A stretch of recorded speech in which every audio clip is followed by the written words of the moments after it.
Maintenant, qu'est-ce qu'il nous manque à faire? Bah, il nous faut faire le jeu.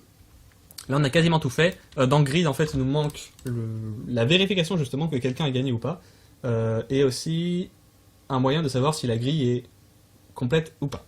On va écrire simplement les noms des méthodes qu'on va faire. On aura donc une fonction qui va envoyer le gagnant. D'accord? Donc ça sera un des deux joueurs, ou nul s'il n'y a pas de gagnant. Et une fonction qui va envoyer un booléen pour savoir si la grille est pleine de jetons ou pas. Parce que de base, elle est vide. Et puis quand à la fin, elle est pleine, mais qu'il n'y a pas de gagnant, d'accord? Parce que getWinner va renvoyer nul, dans le cas où il n'y a pas de gagnant. La fonction isFull, elle, va renvoyer true, parce que la grille est pleine, et donc il faudra un moment pour dire match nul, d'accord? Cette fonction ne sert juste à ça. Elle sert que à dire s'il y a un match nul ou pas. Donc isFull, ça va simplement être un check sur toutes les cases. C'est très simple, ce genre de fonction. C'est this.cases. Maintenant, c'est pas une liste, on s'en fout. On va faire un truc, une boucle. Donc, on va parcourir tous les éléments de la grille. Et puis, si on en trouve un qui est nul, ça veut dire que la grille n'est pas full. Et on peut s'arrêter là et puis renvoyer false et puis c'est bon. Donc, pour chaque i de la case de la taille de machin, hop, plus i. Et donc là, c'est très simple. If this.cases de i égale nul, si on rencontre au moins... En fait, il faut le voir comme ça.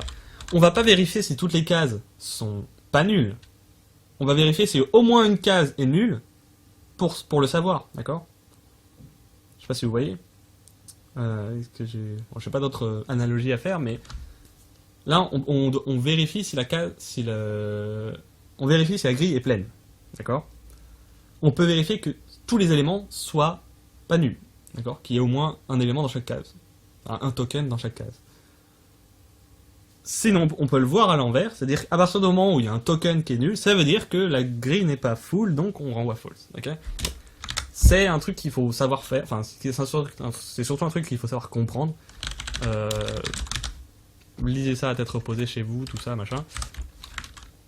Voilà. Donc là, à partir du moment où une case est nulle, on retourne false. Alors, c'est un peu moche de faire ça comme ça. Les retournes dans les forts, bon, on s'en fout. Parce qu'en soi, là, ouais. Ok, non, on va faire un truc propre. Voilà.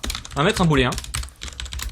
Boolean is not full, d'accord? Not full, pardon. On va partir du... Non, justement, full. Okay.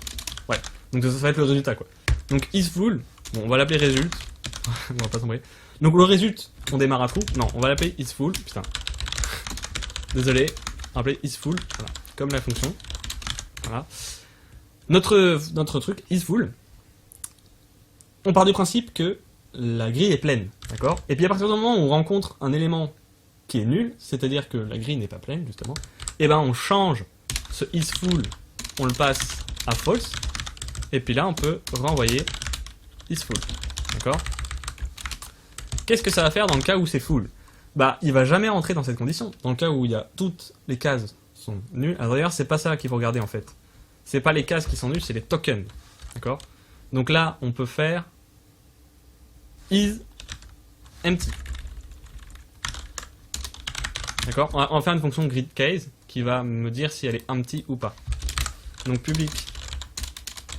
Si le contenu est vide, s'il y a un token ou pas, simplement.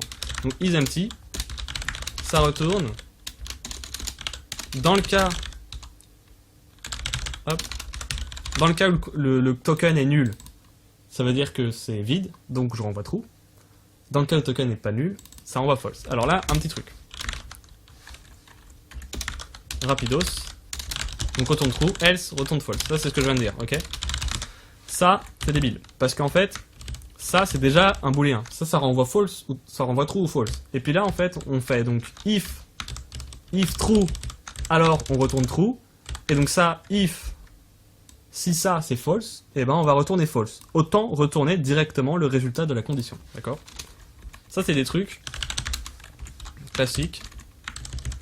Voilà, c'est toujours bien d'épurer un peu le code, tout ça. Voilà, donc là on a notre fonction isEmpty, et donc là on regarde, si notre case est vide, si on a au moins une case vide, ça veut dire que notre grille n'est pas pleine, on renvoie false, on break, Enfin non, on change la valeur de isFull, on break, et on retourne. D'accord? Dans le cas où c'est plein, on va jamais rentrer là, puisque toutes les cases seront pas vides, donc cette fonction va renvoyer tout le temps false. On va jamais rentrer dans ce if. Notre booléen ne va jamais être changé, il va tout le temps être à true, et donc quand on va retourner isFull, on va retourner true, et donc ça sera bon. Ok? Bien, donc getWinner, là, c'est encore une fois comparer toutes les lignes, les colonnes, les diagonales, et les machins, et les trucs. Ça, c'est le truc le plus chiant à faire de tout le code. Ok. La manière la plus simple, c'est encore une fois de tout faire directement. Est-ce que la première case est égale à la deuxième, est égale à la troisième, donc ça fait la ligne, etc. etc. Ça, c'est la manière la plus sale et la plus simple de le faire. Encore une fois, exactement comme ça. Hein. Ça, c'est encore la même chose. La méthode la plus propre, c'est de faire une boucle, de vérifier donc toutes les lignes avec la boucle, de vérifier toutes les colonnes avec la boucle, et de faire la croix, enfin les diagonales, etc. Donc, ce qu'on peut faire, effectivement, si ouais, on va faire ça, je pense. On va faire encore une fois, je crois que là, en plus on l'avait fait la dernière fois, on va checker toutes les lignes, toutes les colonnes avec deux boucles, et puis checker les diagonales à part, à la main. Ok? Donc getWinner, qu'est-ce que ça doit faire? Donc ça va comparer, en fait, on va faire des méthodes privées cette fois-ci, qui ne sont pas accessibles, juste pour nous aider. D'accord? Pour éviter de tout faire dans une fonction de manière assez dégueulasse. Donc, private, justement, player, qui va en fait renvoyer toutes les lignes. Il va envoyer un joueur. Si jamais un joueur a 3 de ses jetons sur une ligne, et ben il va nous renvoyer ce joueur. S'il n'y a pas de joueur qui a ça, il va envoyer nul, donc on pourra checker aussi les colonnes ensuite, qui va faire la même chose, et ensuite les diagonales, et ça va faire la même chose. Donc, get line winner. Voilà, truc comme ça. Get line winner pour récupérer donc les lines en fait. Get lines si un joueur a 3 éléments alignés sur une ligne. Ok. Donc, on va faire une boucle. Il y a combien de lignes dans un tableau de 3 par 3? Il y a 3 lignes. Donc, for int i égale 0, line égale 0, enfin row, c'est les lignes dans le tableau. Row égale 0, row inférieur à 3, plus row. Ok. Donc pour toutes les rows qu'il y a, on va faire une autre boucle qui va en fait... Ouais, non, peut-être pas une autre boucle, je sais pas si... Dans tous les cas, il nous faudra en fait une méthode qui va permettre de récupérer une case. Pourquoi ici je l'ai mis en... Non, j'ai mis en 7 cases. Ok, on va voir ça après. Vous allez voir. Getters, setters. Si, on a besoin de récupérer. On a besoin de récupérer en fait le propriétaire d'un jeton qu'il y a dans une case. Vous vous souvenez du token? Ici on avait getOwner. Ok. Dans gridCase on avait getTokenOwner. Maintenant là ce qu'on va faire c'est simplement get gridCase token owner. Ok. C'est le délire. On va pas l'appeler comme ça, vous inquiétez pas. On va l'appeler simplement getTokenOwner of d'une certaine case, d'accord? Et donc là, ça va être l'ID de la case. Très bien. L'ID de la case, ça représentera simplement sa position dans le tableau. Donc ici, on peut simplement faire this.cases de i.getTokenOwner. Voilà, et puis retourne. Ok. Ça envoie des players, et ça va nous permettre justement de comparer. Hop. Ça va pour envoyer des joueurs, ça va justement de comparer ces players. Vous vous souvenez, on a fait la fonction equal, ce qui permet justement de comparer des players. Donc c'est ce qu'on va faire. On va utiliser notre fonction equals. Comment ça va se passer ici? Donc on va faire get token owner of. Là d'ailleurs on va mettre ça en privé parce qu'on n'en a pas besoin. Of 0, première ligne, d'accord? Plus row, ok? Plus row fois 3, puisque 3 colonnes. En fait, non, c'est... Attendez, non, c'est row. Si, c'est ça. C'est ça. Okay. Ça, c'est pour chaque ligne, en fait. Après, les lignes... Bon, on avait fait ça dans le dernier tutoriel, vous n'avez pas de soucis. Ça, c'est juste une représentation géométrique, entre guillemets, du tableau. La case d'un tableau, c'est son numéro de ligne, plus... C'est son numéro de ligne, plus... le nombre d'éléments par ligne, donc 3, multiplié par le nombre de colonnes. Son numéro de ligne, plus le nombre d'éléments par ligne, multiplié par sa colonne. Mais ici, on commence par 0 en fait. Je sais pas si vous voyez. Bon. Si vous voulez pas vous embrouiller, on peut faire à la main, mais ça va être assez compliqué. Bref, donc, en fait ici, c'est pas si, c'est le numéro de la ligne, c'est ça. C'est le numéro de la ligne, mais pas le numéro de l'élément qu'il y a dans la ligne. Le numéro de l'élément qu'il y a dans la ligne, c'est celui-là. Plus le numéro de la ligne, multiplié par le nombre d'éléments par ligne, ok. Et donc ça, on va comparer ça avec player. Donc ça, c'est notre player temporaire, on va dire. Avec getTokenOwner of 1 plus row x 3, ok. Parce qu'après, ça va être la deuxième case. Deuxième case, donc 1, ok. Je rappelle, dans un tableau, on démarre à 0, et ensuite on fait 1. Ok. D'ailleurs, les parenthèses ici ne sont pas obligatoires, et vu qu'ici on a 0 plus quelque chose, on peut enlever les 0. Mais c'est surtout graphique en fait, enfin, c'est surtout pour vous montrer un peu le délire. Donc ça renvoie un booléen. D'accord?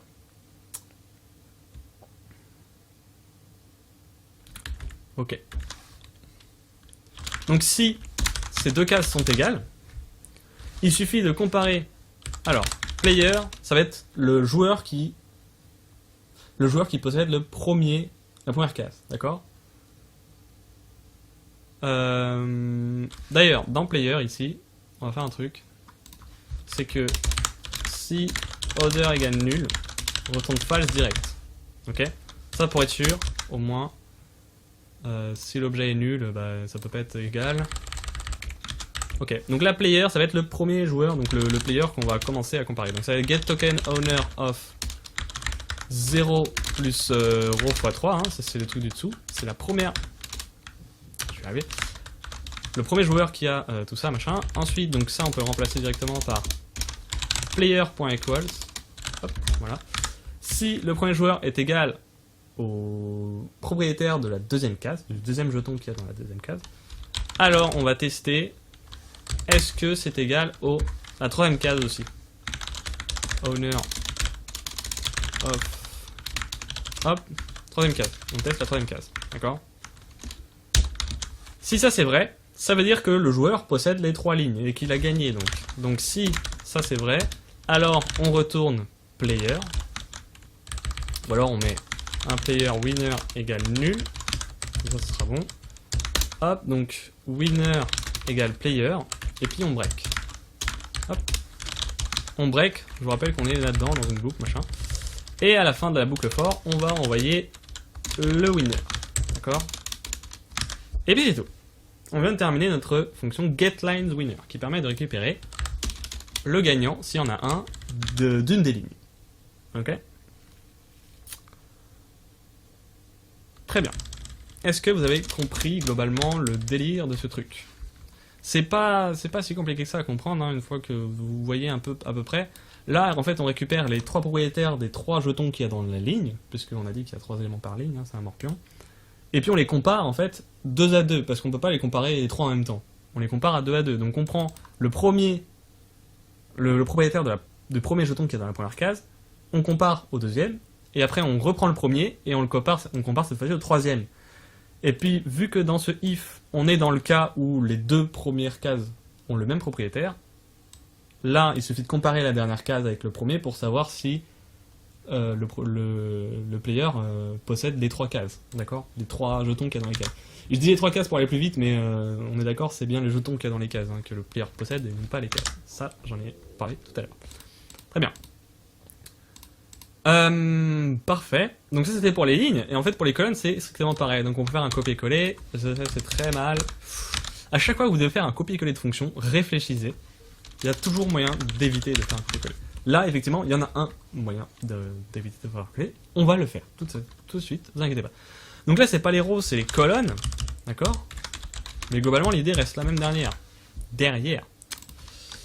Ok. Donc là c'est pas les rows, c'est les colonnes, c'est juste ça.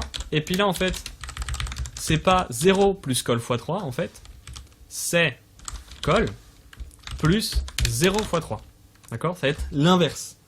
Là on prend le numéro de la colonne plus le numéro de la case dans la ligne, dans la colonne, pardon, enfin le numéro de ligne de la case, voilà, c'est ça, plutôt.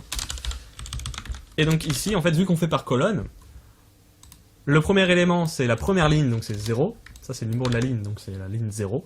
Ensuite, ça, c'est la ligne 1. La ligne 1, c'est la deuxième ligne. Et ensuite, la ligne 2, c'est la troisième ligne. Ok? Mais c'est exactement la même chose. Ok? Donc là, on compare ces deux fonctions. Qu'est-ce qui change? Il n'y a rien qui change. Il y a juste ça. D'accord? Ce truc-là à l'intérieur. Qui est un calcul. D'accord? Dans un premier temps, on va avoir le ρ qui est la variable qui change. Et dans un deuxième temps, on va avoir colonne qui est la variable qui change. D'accord? Alors, on peut utiliser un pointeur. Est-ce qu'il y a des pointeurs en Java?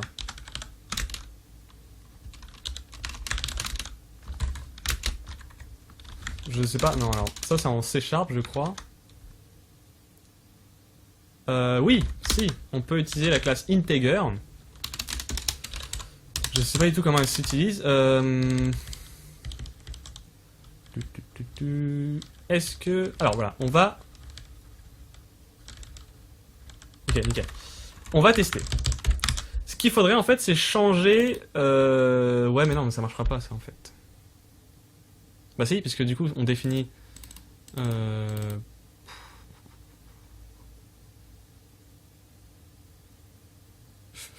Bon, vous savez quoi?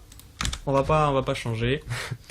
Il y a moyen de réduire... Enfin, en fait, c'est simplement un moyen d'éviter de faire deux fonctions quasiment identiques. C'est juste ça que je cherche. Il y en a un, mais bon, il est assez chaud, il faut passer par des pointeurs, tout ça, on s'en fout. Bien. Donc voilà, on a fait les deux fonctions qui permettent de vérifier les lignes, simplement. Donc, ce qu'on va faire, c'est simplement player winner, encore une fois, exactement de la même manière que les autres, égale nul. Donc là, on a winner égale getLines_winner. Si winner est différent de nul, alors on retourne winner. Sinon, on continue, on check les colonnes. J'aurais dû appeler ça rows d'ailleurs. Rows.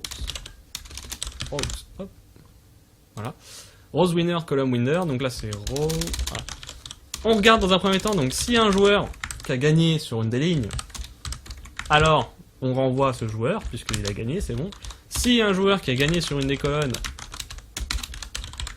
eh bien on renvoie le winner parce que c'est bon, on a trouvé notre gagnant. Dans tous les cas, à la fin, il faudra retourner le winner.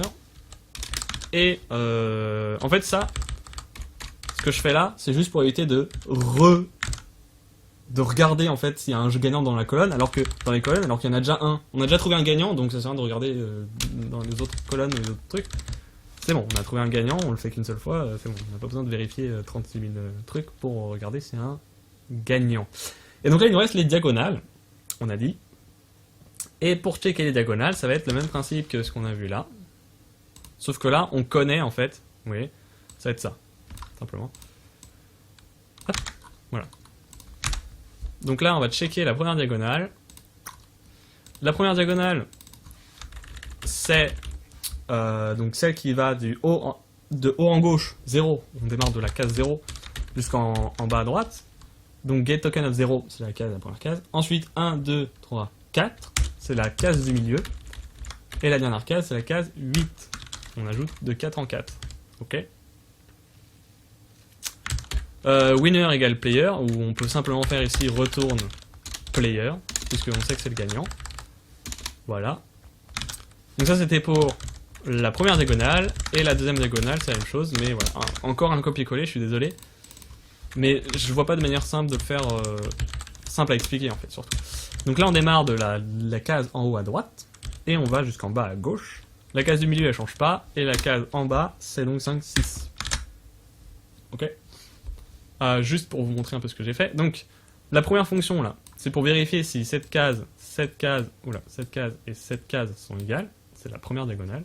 Et cette fonction-là, c'est la deuxième diagonale, avec la case donc 2, 4 et 6. Ok. Simplement. Et c'est simplement ça, voilà. Et donc là, du coup, on a notre gagnant. Et puis si à la fin, on n'a rien trouvé, eh ben on va retourner le winner qui est nul. D'accord? Là d'ailleurs, je peux même mettre... Non, je peux pas mettre winner parce que du coup ça va le changer et tout, ça va être chiant. Très bien. Donc là on a notre fonction getWinner, parfait. On a notre fonction get is full, parfait. On a notre fonction toString, très bien. Eh bien, on a quasiment tout fini. C'est bien. On a la fonction pour checker, on a la fonction... on a tous les trucs, on a toute notre structure de base, tout notre truc bien. Parfait, parfait. Il ne nous manque plus qu'à faire la fonction qui va gérer le jeu. Les tours, hein, quand les gens vont taper aussi, quand les joueurs vont taper le numéro de la case, etc. Tout ça, ça sera dans la classe game qui va justement servir à ça. On aura une méthode en fait, une fonction start qui va lancer le jeu, une fonction reset qui va reset le jeu si jamais on veut rejouer. Il faut remettre toutes les grilles à 0, etc., etc. Et donc, dans notre game, on a quoi? Un jeu de morpion, c'est quoi? Il y a une grille. Ça change pas. D'accord? Hop, voilà. Il y a deux joueurs, d'accord? Player 1, Player 2, ok? Il y a deux joueurs. Et puis c'est tout. Voilà, une grille, deux joueurs. C'est un morpion. Bravo. Et il faudra aussi, notamment, avoir en mémoire le joueur dont c'est le tour. D'accord? Ce que j'avais appelé le current player dans l'autre vidéo. Ça, on peut prendre effectivement, on peut prendre un tableau, mettre un ID, tout ça.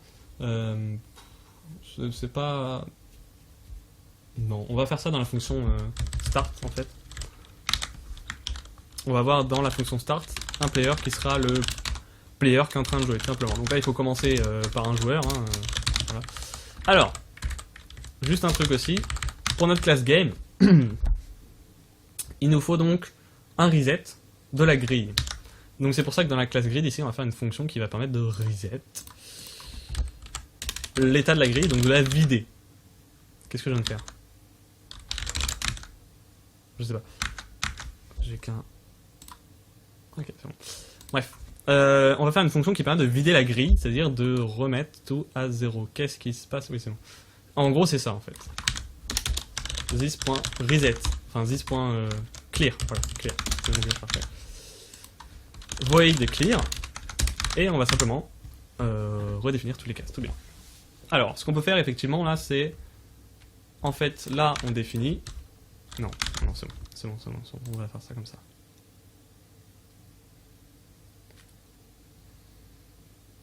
Je réfléchis parce qu'en fait, là, on redéfinit à chaque fois des new. J'aime pas. Du coup, ce qu'il faudrait faire, en fait, là, c'est définir une seule fois. Et puis, en fait, dans chaque truc, dans grid case, on définit le token à nul, en fait, ou des trucs comme ça, je sais pas si vous voyez. Bah, on a un set token, en fait, dans chaque grille. Donc, ce qu'on peut faire, effectivement, c'est... Si la case est nulle, alors on l'instancie. Ok? Sinon, on peut faire this.case de i.set token nul. Et là, en fait, on vide la case. Voilà. Oh, c'est bien. J'aime bien. Parfait. Ok. Et donc, dans notre game ici, dans reset, on va faire donc this.grid.clear. Ok? Ici, bien sûr, il faut instancier la grille, hein, donc this égale new grid. Et là, on va faire un this.reset, mais de toute façon, ça le fait de base, donc pas besoin, puisque en fait, dans la grille, justement, j'ai mis là this.clear. De toute façon. Ok, c'est bon. Je fais un clear pour être sûr d'avoir... Ça, c'est pour, en fait, clear, c'est pour initialiser le tableau, en fait. Il faut le faire une première fois pour l'initialiser. Bien, ensuite, le deuxième joueur, enfin, le premier joueur, on va l'instancier aussi. Ça sera le joueur 1. ID, qui dit ID dit 0, donc voilà, en plus, regardez, Eclipse me met 0, parce qu'il sait exactement à quoi ça va servir. Je l'ai appelé PlayerID, la variable, donc il sait exactement. Alors peut-être il met 0 parce que justement c'est un entier, c'est la valeur par défaut. Attends, on va regarder. Ouais, bah si, ouais, ok, il me fait ça. Ok, très bien. Donc j'ai un dit, je ferme ma gueule, tout va bien. Et puis le premier joueur, c'est les croix, je crois, je verrai, on s'en fout, voilà. Et le deuxième joueur, est-ce que donc il est intelligent? Player, non, il ne met pas 1, donc il est intelligent, il est con. Pardon. Ok, très bien.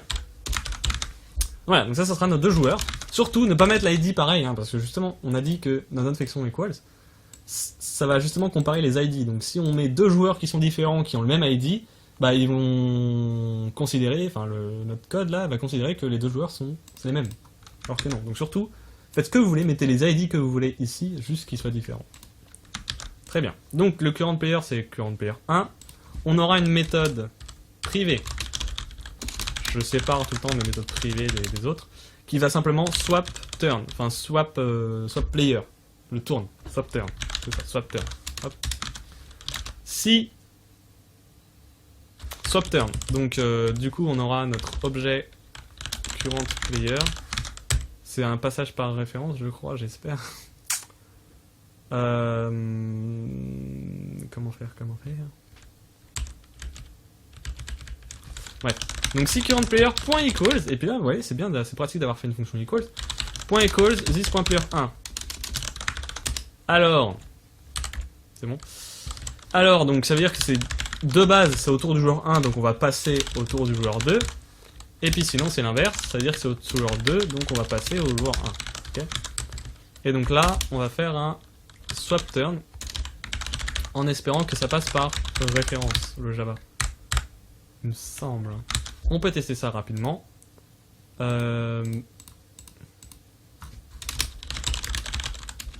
Void test. On va mettre un objet, c'est-à-dire integer, c'est pas un entier type primitif, c'est un objet integer.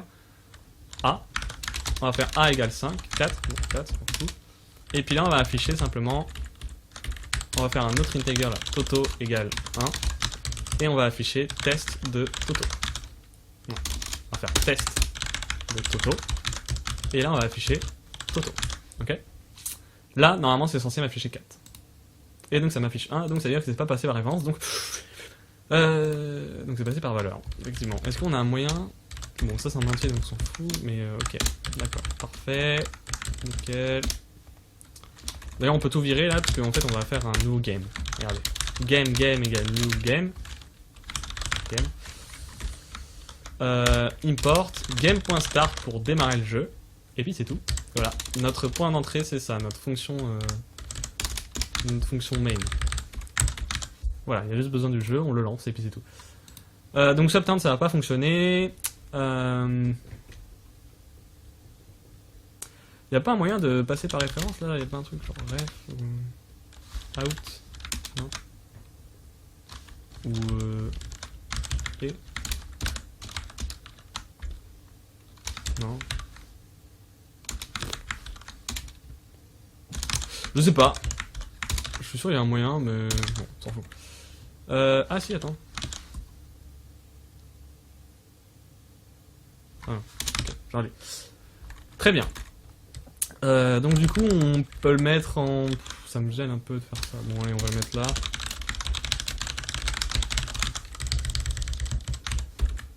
Hop. Voilà, bon. C'est... Ça me plaît pas trop, mais bon, c'est le moyen. De toute façon, on avait fait ça aussi, je crois. On a fait une fonction pour swap les joueurs et tout. Donc voilà. Ça prend plus de paramètres, donc on le vire. Très bien. Voilà, donc start. On commence. Ok, génial. Ensuite. Donc ça, c'est bon, on a fait le système qui va changer le tour de la personne, du joueur. Ensuite, donc, pendant chaque tour, là, il faut faire une boucle. D'accord? On va faire une boucle infinie pour l'instant, on va voir quand on break. Moi, c'est une habitude que je prends. D'ailleurs, le swap turn, du coup, il est à la fin du while. Alors, on affiche tout d'abord, on affiche la grille. Donc, this.grid.toString. On a vu comment l'afficher. System.out. Très bien. On affiche la grille. Ensuite, on demande à l'utilisateur de taper quelque chose. Ok? Donc là, en fait, ce qu'on peut faire, c'est qu'on va faire un nouveau package. Hop, qu'on va appeler IO pour input-output. Et en gros, là, on va faire une classe input qui va permettre justement de gérer l'entrée utilisateur. Alors, notre classe, en fait, ça sera une classe statique. Comme ça, on aura au moins vu l'utilisation d'une classe statique. Donc, en fait, on n'aura que des méthodes statiques qui vont permettre de simplifier la récupération des trucs statiques, etc. Machin. Donc, public statique qui va renvoyer, en fait, readint, qui va lire l'entier que l'utilisateur va taper sur la console, d'accord? Donc là on met un scanner en paramètre, je crois, non? Scanner, ouais, on va mettre le scanner en paramètre directement. C'est un peu débile parce que scan aussi a une fonction readint. Le problème c'est que la fonction readint Enfin, c'est quoi? C'est... Merde. Next, voilà. La fonction nextInt, le problème c'est qu'elle clear pas la console, enfin elle clear pas le buffer du read, du scanner. Donc ça veut dire que, en gros, pour ceux qui ne savent pas ce que c'est, ça veut dire que en gros, c'est de la merde. Donc nous ce qu'on veut c'est flusher le bordel. J'avais fait une fonction, il y a bien longtemps, qui permettait de faire ça justement.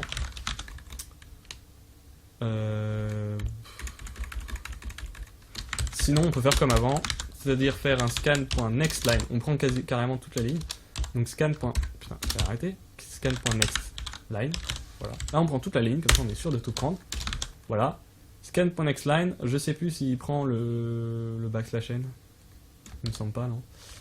On va simplement faire donc string input égale ça, ok, on va faire un try catch, je sais plus ce qui catch, qui est trop comme exception le machin. Donc là on va faire un parse de integer qu'on avait vu la dernière fois.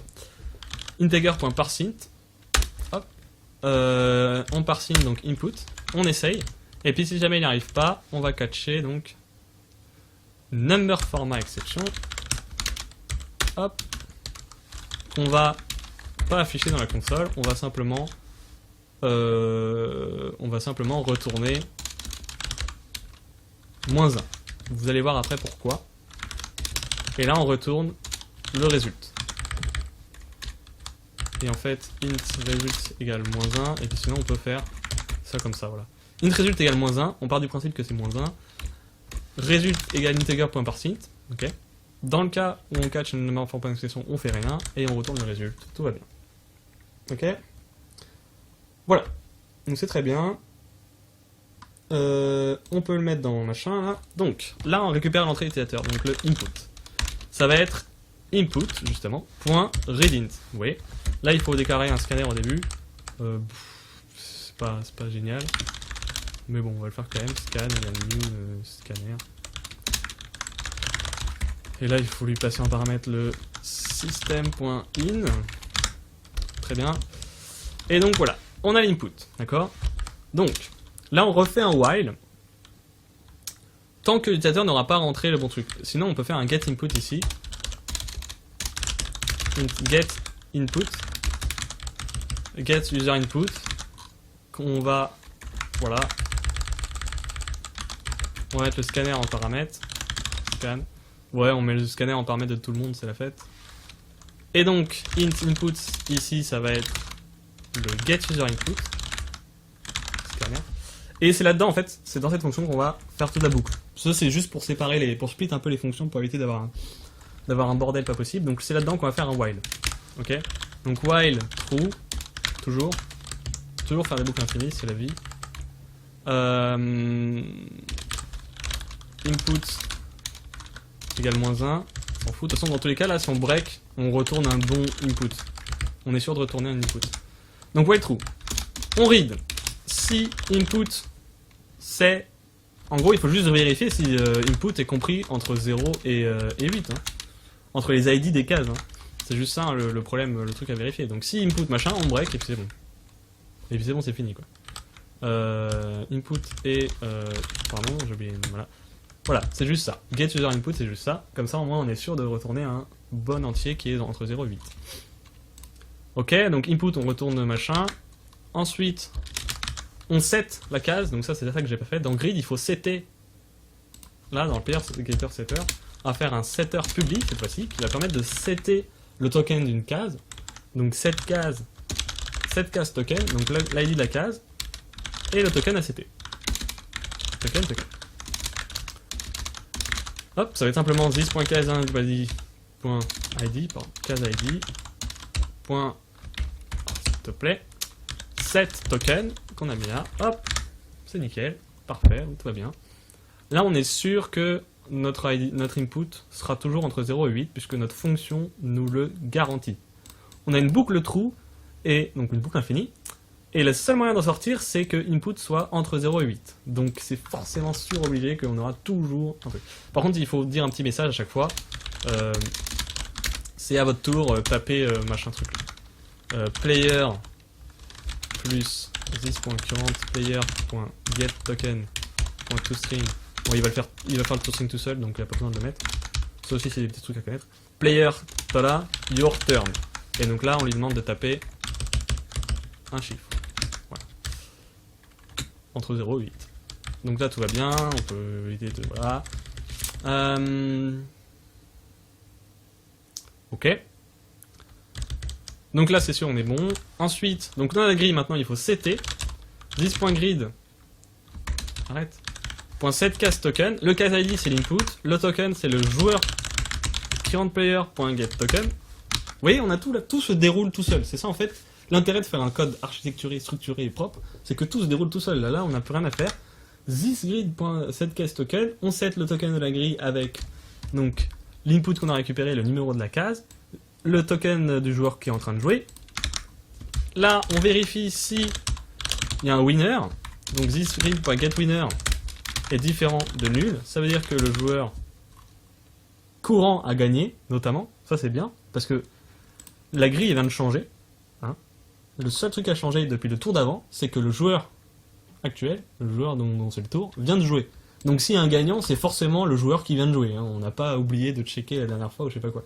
Donc là, c'est sûr, c'est forcément le premier joueur qui a gagné. S'il y en a.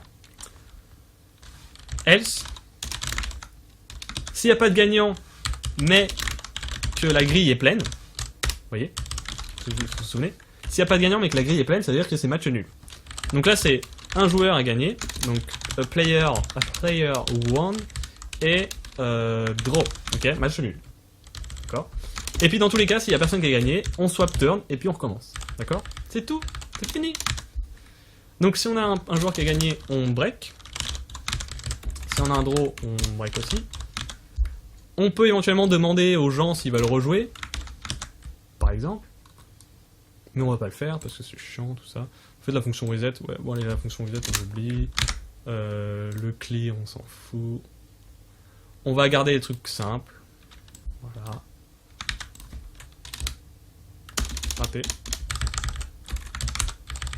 Ok. Hop. Voilà. Hop. Nickel. Hop. Donc clear on s'en fout. Qu'est-ce que je viens de faire? Je ne sais pas. Voilà. On revient dans game. On était où? Voilà, swap turn, c'est bon, c'est fini. Il n'y a pas de reset, il n'y a rien de machin. Et puis voilà, c'est fini. Là, il nous faut juste afficher en fait le gagnant. Donc player plus this.currentPlayer.getToken plus talatata won the game. Congrats. Super génial. Et là on refait un 6 out. Draw. Nobody won. Nobody, je sais pas comment on conjugue ce putain de truc. Nobody won the game. Voilà. Avec un smiley. Oh là là, bah c'est ballot. Draw nobody won the game. Ok, très bien, nickel. Voilà. On a fini. Juste là, on va afficher quand même la grille. On peut faire une fonction pour afficher la grille d'ailleurs. Hein. Print grid. Ce sera plus simple. Le plus de fonctions, mieux c'est.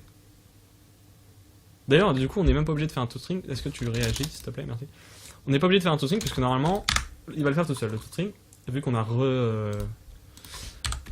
on a override la fonction toString, donc print grid. Et puis là, pareil, on va faire un print grid. Et un print grid. Ok? Magique, magnifique. Notre code est fini. Et puis en plus, notre programme est déjà prêt, parce qu'on a déjà un new game, game.start, et puis c'est fini. C'est tout. Là, on va faire un petit end pour dire que voilà, le programme est fini. Au moins pour préciser que tout va bien. Ok. Et on peut tester. C'est magnifique. On va mettre ça en grand comme ça. Donc player rond, c'est autour du player rond. Donc je vais mettre un 1. Ah bah nickel. Parfait. Alors, dans quoi on était? On était en get winner, donc get rose winner, get token off et get token owner. on va là où il y a une erreur, this.content.getOwner. D'accord, donc c'est ça le problème effectivement, c'est que là je n'ai pas géré dans le cas où c'est nul. Si c'est différent de nul, alors je renvoie le propriétaire du ticket, du token, sinon je retourne nul, bien entendu. Bien entendu, effectivement, j'avais oublié de faire ça. Donc player turn machin, donc 1.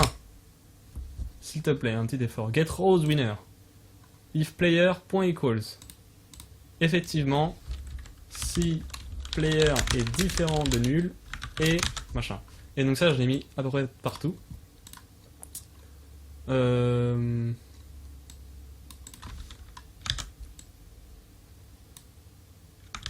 Ok, je vais vous montrer un peu l'utilisation du truc continu aussi.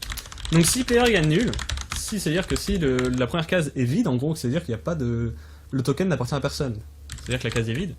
Donc ça veut dire en gros, si la case est vide, alors on continue, puisque c'est-à-dire que la première case, là on est dans la fonction getRoseWinner qui regarde les lignes, ça veut dire que la première case d'une des lignes est vide. Si la première case d'une des lignes est vide, ça veut dire qu'il n'y a pas de gagnant sur cette ligne. Hein? Il faut que les trois soient pas vides, il faut que les trois cases soient pas vides et que ce soit le même joueur. Donc si on a au moins la première qui est vide, eh bien on utilise le mot-clé continue ici en fait pour passer dans la prochaine itération de la boucle dans laquelle on est. Donc ça marche avec les boucles while, les boucles for each et tout. Ok. Donc continue, c'est comme break, c'est un mot-clé de boucle. Sauf que break ça permet de casser la boucle, on sort de la boucle directement sans... voilà. Continue, ça permet de passer à la prochaine itération. En gros, c'est comme si je vais directement à la fin de la boucle for ici, et puis après je recommence, d'accord? C'est pratique. Pour ce genre de cas justement, on n'a pas envie de parcourir tous les éléments, ou qu'il y a un problème ou quelque chose, voilà. Get colon winner, ça va être la même chose, ici. Voilà. Par contre, pour l'autre c'est get winner, voilà les diagonales, voilà, vous vous souvenez. Player égale machin. Là par contre, on n'est pas dans une boucle. Donc on peut pas faire ce que je viens de faire. Du coup, il faut faire si le player est différent de nul et que machin.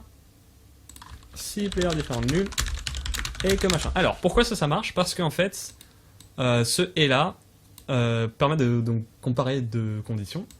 Est-ce que cette condition est vraie et que celle-là est condition est vraie? Sauf que dans le cas où la première est fausse, d'accord? Là, elle est fausse quand player égale nul. Et bien en fait, il va pas regarder la suite. Il va pas regarder la suite du et, puisque de toute façon, la première condition est nulle. Donc dans tous les cas, quelque chose de faux et autre chose, c'est tout en faux. Ok? Donc là, en fait, il va faire player est nul, oui, hop, c'est bon, je regarde même pas cette condition-là. Parce que dans le cas où il avait regardé cette condition, si player était nul, bah, il aurait quand même fait player.equals et ça aurait encore pété une exception. Donc voilà, player égale nul, et puis là, le et il s'arrête si ça c'est faux. Si ça c'est faux, le et il sert plus à rien. Voilà. Donc ça sera faux, et puis ça sortira là, et puis ça continuera le code normal. Ok, c'est clair ou pas clair, je ne sais pas. Je peux pas vous entendre, c'est triste. Voilà, donc là normalement c'est bon. Alors on va faire un dernier truc, c'est que là on va à chaque fois qu'on print la grille, ça veut dire que c'est le début d'un tour de quelqu'un, ou alors qu'un joueur a gagné. Donc ce qu'on peut faire, c'est éventuellement clear la console. Je sais pas comment on fait, mais il y a sûrement un moyen quand même. Point clear, point flush. On y va pour ça. Très bien. Là aussi, j'ai oublié de fermer le scanner, donc à la fin du ça, on va faire scan.close. Voilà. Et puis voilà. On reteste, on y va, on peut jouer normalement. Donc le return, je le mets dans 1. Et donc le flush ne marche pas, donc c'est génial. Bref, donc là, vous voyez, dans ma première case, j'ai un O. Ok, bon, on va tester un peu. Donc là, voilà, j'ai mis un machin. Case 2, ok. Case 6, ok, génial. Case 0, bim, player O a gagné, congrats, end. Voilà. Un joli petit morpion. Nickel. Je vais tester aussi, donc là vous voyez le programme c'est terminé, hein, on a bien eu le end qui se situe dans le programme.java, là. Ça, on peut clear ça, juste recommencer en faisant un match nul. Donc toc, toc, toc, toc, toc, toc, toc, toc, toc. Voilà. Merde. Je sais pas faire un match nul contre moi-même. Donc 0, 8, 1, 7, 6, 2, 5, 3, 4. Voilà, draw, nobody won the game, voilà. Puisque là, aucun des joueurs n'a gagné sur les lignes et colonnes diagonales, et le tableau est plein, la grille est pleine, donc personne n'a gagné. Donc voilà, on a bien un draw, nobody won the game, super génial, bien. Et bien écoutez, c'est la fin de cette vidéo, de ce tutoriel. J'espère que c'était pas trop long. Là, je pense que ça fait au moins 1 heure. Je peux checker rapidement. Oui, ça fait 1h30 de vidéo. Donc j'espère que ça vous a pas trop saoulé. Je pouvais pas faire plus court parce que même, vous l'avez constaté, par exemple, typiquement ça, si je vous avais expliqué ce bordel que c'est en utilisant des boucles et tout, laissez tomber, on en aurait eu pour 2 heures. Bref. Voilà, bah écoutez, ce tutoriel est fini. J'espère que ça vous a plu. Le prochain tutoriel, en fait, on va le faire sur les exceptions. Prochain tutoriel Java, chapitre 9, sur les exceptions pour vous expliquer un peu comment ça marche, tout ça. Voilà, et puis je suis en train actuellement de préparer nouvelle petite série, ne vous inquiétez pas, tout va bien. Et puis voilà. Bah écoutez, je vous remercie encore de regarder cette vidéo. Si vous avez des questions, n'hésitez pas à m'envoyer des commentaires YouTube, sur Skype ou ce que vous voulez, hein. Mon pseudo Skype c'est WRadion, je pense qu'il n'y a pas besoin de le préciser, les gens assez futés vont chercher par eux-mêmes. Bref. En commentaire, si vous avez des remarques sur cette vidéo, est-ce que c'était trop long, est-ce que j'ai parlé trop vite, est-ce que il y a certaines choses que j'ai pas expliquées peut-être. Voilà. Le principe c'est juste que vous avez compris. Après, faire un morpion, ça n'a pas d'utilité, hein. C'est comme les maths. Si vous avez dérivé une fonction, ça n'a pas d'utilité si vous ne faites pas de... Si votre métier ne sera pas dans les maths ou la physique. Là c'est pareil, faire un morpion comme ça sert à rien, hein. C'est juste pour s'entraîner, ok. Bah, c'est le même principe que les maths, quand vous faites des maths, des fonctions, tout ça, machin, c'est pour conditionner votre cerveau à avoir un peu de logique, faire des calculs, utiliser des notions abstraites, hein, parce que les maths c'est très abstrait. Voilà, là c'est pareil, c'est assez abstrait ce qu'on fait.